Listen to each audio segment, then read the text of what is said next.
ایک بار ایک آدمی ایک شہر میں رہتا تھا جہاں بلند و بالا عمارتیں، شور کرتی گاڑیاں اور بے چین ہجوم موجود تھا۔ ایک کامیاب کارپوریٹ ایگزیکٹو جو اپنا دن ای میلز، اجلاسوں اور ڈیڈ لائنز میں گزارتا تھا۔ جب اس کے ساتھی کافی کی بریک لیتے اور ساتھ ہنستے، اس نے کبھی کام کرنا نہیں چھوڑا تھا۔ وہ یقین رکھتا تھا کہ ہر لمحہ جو کام سے ہٹتا ہے وہ ضائع ہوتا ہے۔ اگر میں آگے نہ بڑھا تو پیچھے رہ جاؤں گا، وہ خود کو کہتا تھا۔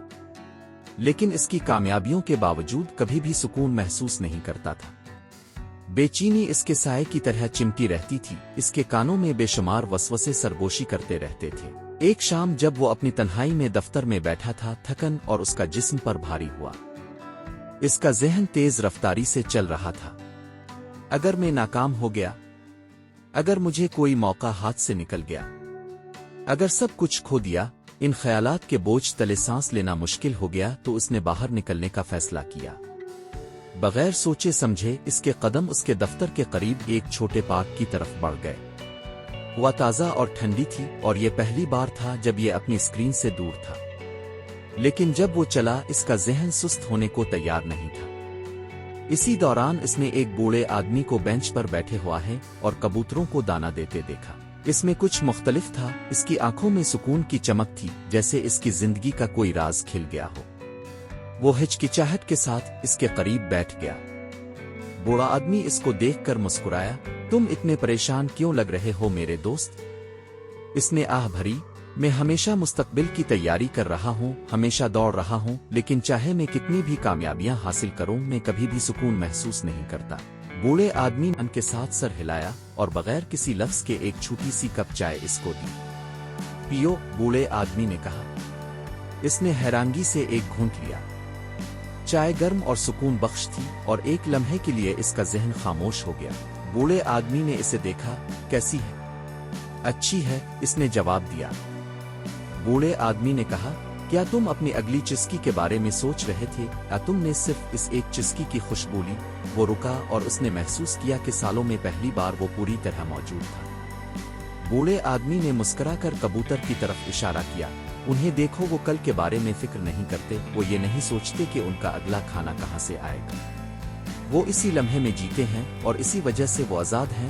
اس نے کبوتروں کو دانہ چپتے ہوئے دیکھا۔ وہ مطمئن نظر آ رہے تھے، لیکن اگر ان کے پاس کھانا ختم ہو گیا تو؟ اس نے پوچھا۔ بوڑھا آدمی مسکرایا۔ پھر وہ کل اس کو سنبھال لیں گے، لیکن آج وہ خوش ہیں۔ اس کے دل میں کچھ بدلا۔ اس رات جب وہ گھر لوٹا تو بوڑھے آدمی کے الفاظ اس کے ذہن میں گونجتے رہے۔ اگلے دن اس نے ایک چھوٹی سی تبدیلی کی۔ اپنے ڈیسک پر کھانا کھانے کی بجائے وہ اپنے ساتھیوں کے ساتھ دوپہر کے کھانے کے لیے شامل ہوا۔ اس نے دن کے دوران اپنی بیوی کو محض اس کی آواز سننے کے لیے فون کیا۔ شام کو اس نے اپنے دفتر کی کھڑکی سے سورج غروب کو دیکھنے کے لیے وقت نکالا اور سالوں میں پہلی بار اس نے زندگی کو محسوس کیا۔ چند دن بعد وہ دوبارہ پارک گیا، بوڑھے آدمی کا شکریہ ادا کرنے کی امید میں، لیکن بینچ خالی تھا۔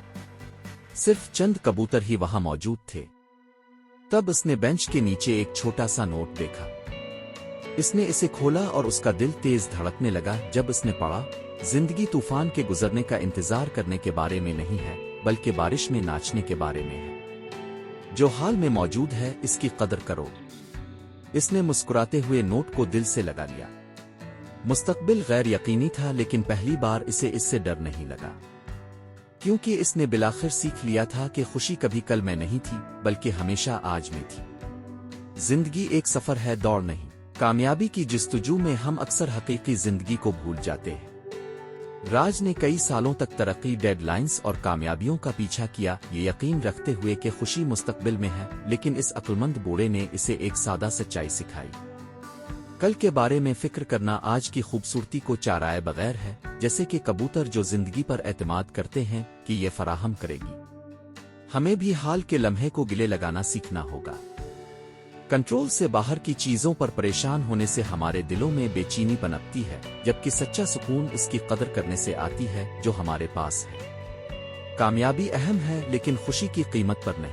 ایک بھرپور زندگی کا توازن ہے، سخت محنت کرنا، لیکن ساتھ ہی چائے کا ایک کپ پینا، ہنسنا، محبت کرنا اور بس ہونا ہے۔ کیونکہ آخر میں خوشی منزل میں نہیں، بلکہ راستے میں آنے والے چھوٹے لمحوں میں ہے۔